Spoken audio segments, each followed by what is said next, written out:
Hello. Let's start, Dr. Suresh. Yeah. Hi. Good evening, everyone.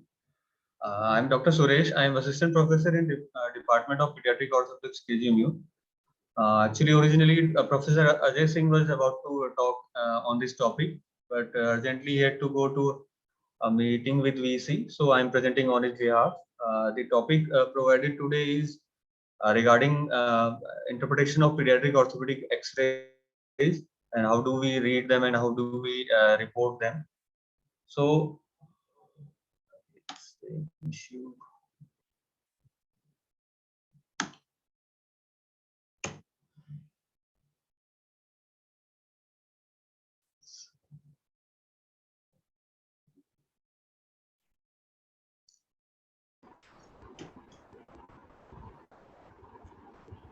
The slide is not moving.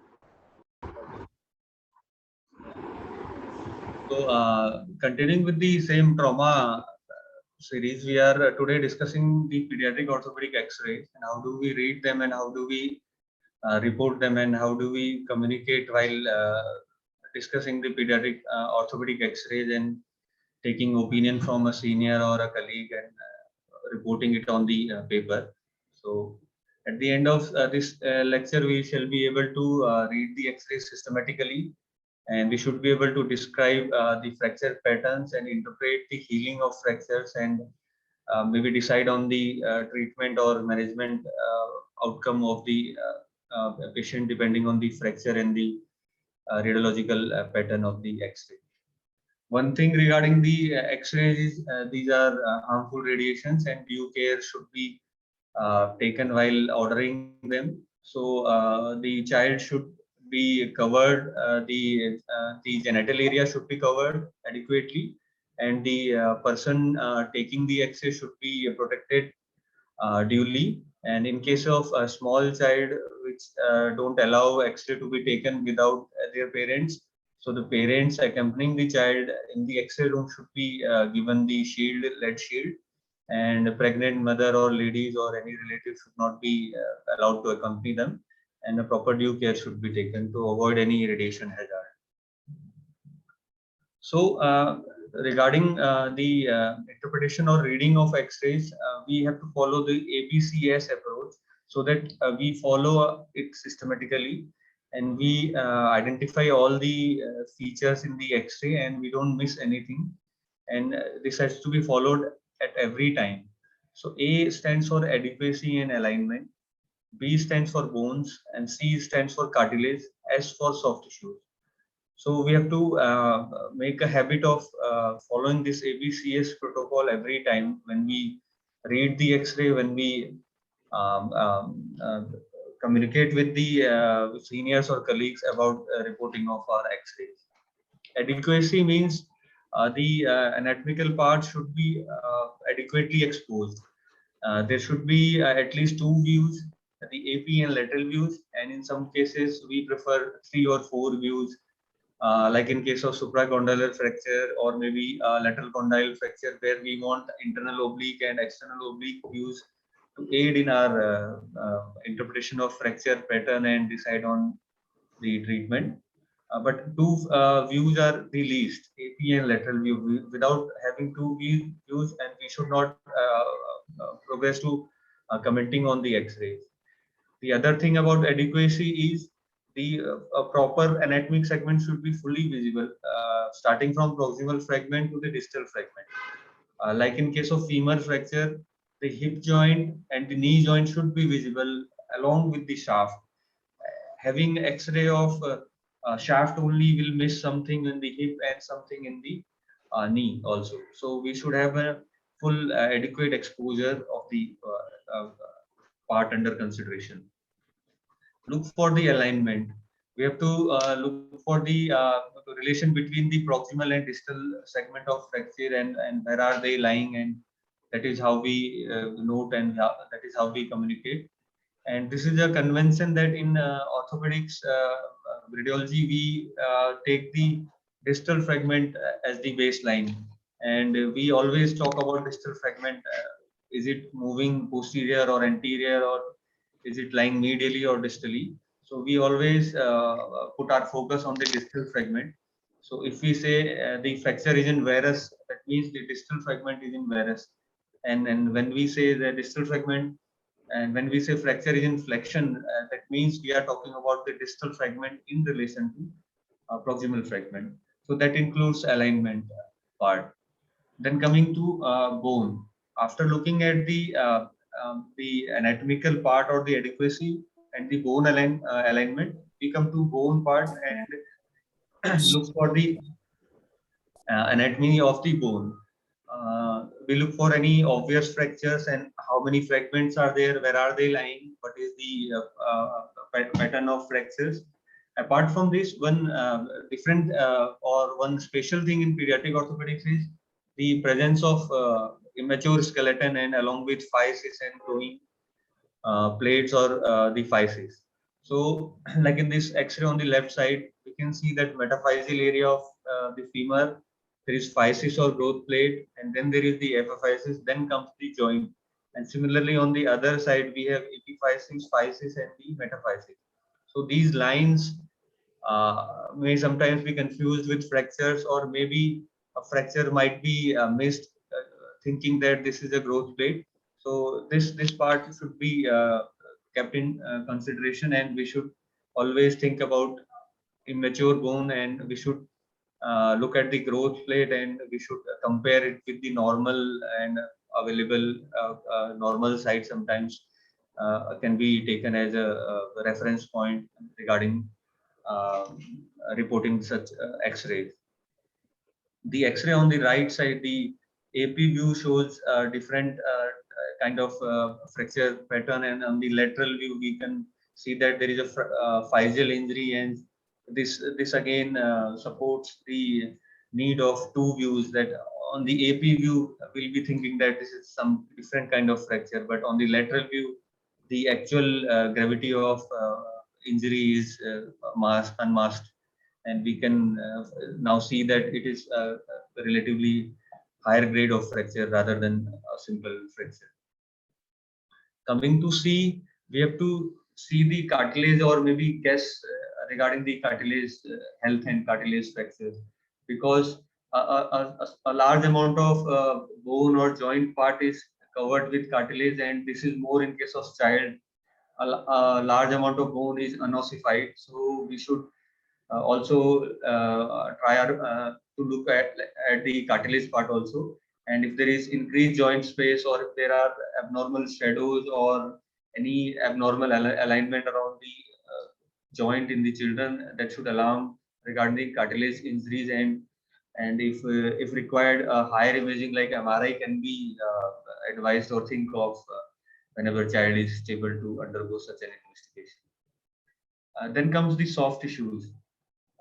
So we have to look at the soft tissue swellings all around the tissues, any joint diffusion, any radiolucent line in between the skin and the bone.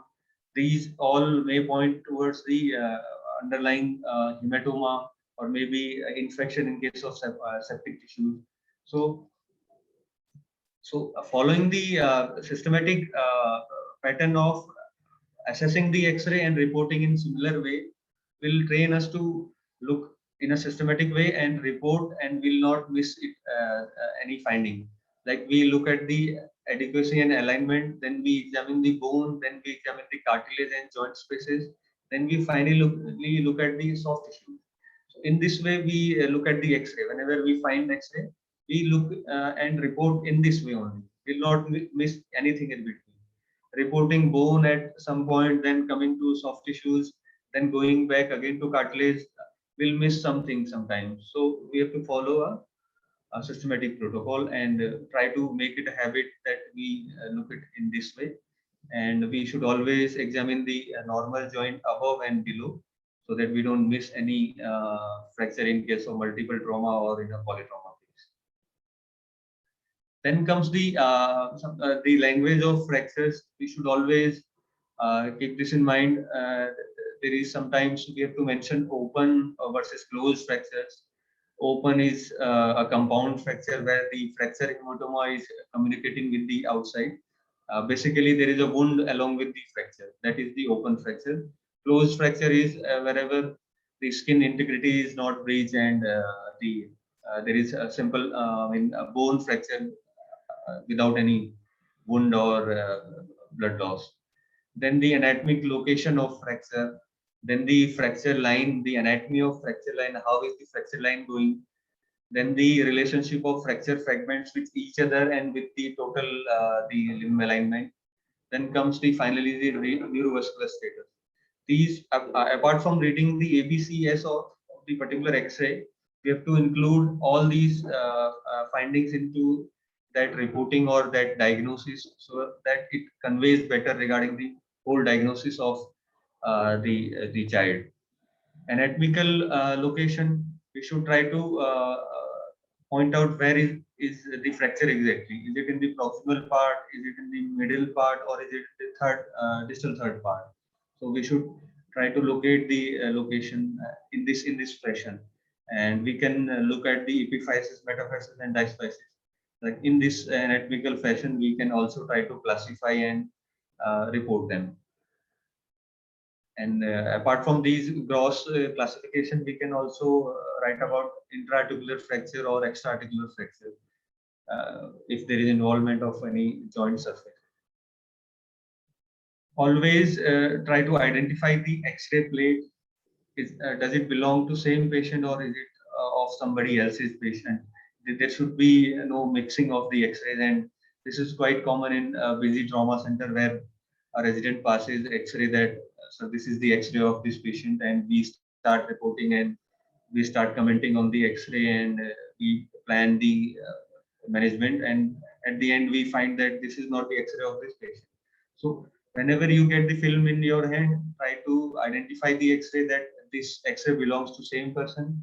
Try to identify the date, and sometimes when we have follow-up cases coming after 3 to 4 weeks of X-rays, so we should report and we should plan our treatment on the basis of latest X-ray. So identify the date of X-ray, which side is it. In case of polytrauma, there could be a tibia fracture of both the sides. One side of fracture might be different from other side. So identify the type of the side of film or side of the limb exposed in the film, and always look on the both the views, and try to follow the ABCS pattern, and will not miss anything on this. This as I have mentioned earlier also, and in this X-ray we can very well see that there are multiple physes along the knee, along the distal femur, along the proximal tibia, along the distal tibia and fibula, and the foot as a whole. So pediatric X-ray is different from all the adult X-rays, and any if we don't know the age of the X-ray, and we don't know the history about the patient, we might sometimes label any physis as a fracture. And this is vice versa. Whenever there is a physis, we should closely look at the physis, and if there is any physeal injury, and we should not report it as normal.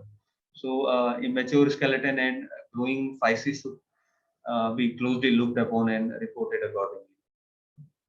This is again tells us the anatomical basis of reporting or looking at the X-rays, diphyseal, metaphyseal, and epiphyseal or intra-articular fractures. Then comes the maybe classifying the fractures along the according to their anatomical aligned orientation, or what is the angle made by them with the shaft. It could be a transverse fractures. It could be an oblique fracture. If the angle of fracture is more than 30° with the anatomical axis of the bone, that will be called an oblique fracture. If it is a long spiral kind of pattern, then it will be called a spiral fracture. And if there are multiple pieces of bones, there are multiple fractures at the same point, it will be labeled as comminuted fractures. And this is a pictorial representation of all these fractures I just mentioned. Picture A shows the transverse fracture, B shows the oblique fracture. The angle of the fracture line is more than 30°. Anything like a lazy S curve or a very long oblique will be called as spiral fracture or maybe spiral oblique fracture. Then comes the comminuted fracture. There are multiple pieces of multi-fragmentary fracture is there. This is again the same thing which is being described. Apart from a comminuted fracture, there can be a butterfly segment that a single fracture is lying along the fracture. That can be also used to describe the butterfly segment. And apart from ABCS and normal description of X-rays, we can describe about the angulation of fracture. What is the angulation of fracture fragments? What is the apposition? What is the displacement? And all these terms can be included in our reporting. So coming to angulation, we have to, as I had mentioned, that all the it is convention that we describe fracture angulation according to the distal fragment alignment. Like in this case, the distal radius, the shaft fracture is there, so the distal fragment is going radially. So we'll describe according to that only, that the fracture is displaced laterally or radially. So this is how we discuss the X-ray angulation. Then comes the bayonet apposition. Whenever there is a fracture and they are overlapping over each other, so this is a bayonet apposition. And distal radius fracture is very notorious in having a bayonet apposition, and sometimes a muscle can be impaled and maybe stuck in between those things. So this is a bayonet apposition. Along with the fracture, there might be fracture dislocations also. And in this X-ray on the right side, we can see that there is fracture of proximal ulnar region along with the dislocation of elbow. So it's a fracture dislocation, not simply a fracture line. And after this, we can also have displacement in the proximal humerus, and we can describe that the distal fracture is going superiorly or anteriorly. And similarly, we can have fractures of the patella, or we can describe that the distal part is comminuted, or the proximal pole is migrated too much upwards. After that, in a clinical scenario, we have to comment upon the neurovascular status of the limb or the child, apart from the X-ray description. And obviously, a neurovascular status will need a clinical examination, and a personal examination would be required to comment upon the neurovascular status. Simply writing a supracondylar fracture or a flexion type supracondylar fracture is not enough. We have to mention that the distal neurovascular status is intact, and accordingly the management and outcome will be planned. So this we have discussed already. To summarize or to revise, if we have an X-ray like this, so we have to identify the which limb, which anatomic segment is it. So it's a humerus or the upper limb. The X-ray is fairly adequate. The proximal humerus and the shoulder joint is visible, as well as the shoulder X-ray is visible. Although different AP lateral and oblique view are desired, and it's an oblique or a oblique spiral kind of fracture. And we have to ask the physician or clinician if there is any compounding, and we can add that in our report that it is compound or open fracture or the closed fracture. Then we have to at the end of this, we have to mention a line that it's a neurovascular status is intact or not, or if there is a deficit, we should tell that there is distal neurovascular deficit. Similarly, a very common presentation in pediatric emergency is pediatric elbow injury or supracondylar fracture. So we have to similarly we have to look for the adequacy of X-rays. This is not a very ideal X-ray to report. We should always have a distal fragment visible. The wrist and forearm should be visible, as well as the humerus should be whole of the humerus and shoulder joints should be visible in reporting. Nevertheless, the distal fragment is going into extension, so this is extension kind of supracondylar fracture. there is rotation of the fractures, and there is various collapse as well as tilting of the fracture. We should also ask about the compounding or open or wound of the fracture, as well as the neurovascular status. If there is radial pulse is available, if there is a distal capillary refill is good or not. So if it is a pink with pulse supracondylar fracture or not. So this is a, if we say it in a line, it's a supracondylar fracture extension type without compounding with intact neurovascular status. So this would be a complete interpretation of this X-ray, and it will be easy to communicate and plan out the treatment. Thank you so much. Thank Dr. Suresh for keeping it so simple and easy for us as a pediatrician to understand it. And Yeah. I think it was being kept this way to make it simpler. Yeah. And if we understand it, then only it will be easier for us to call our orthopedic colleagues to help us and settle it down. Thank you. Thank you. Thank you for spending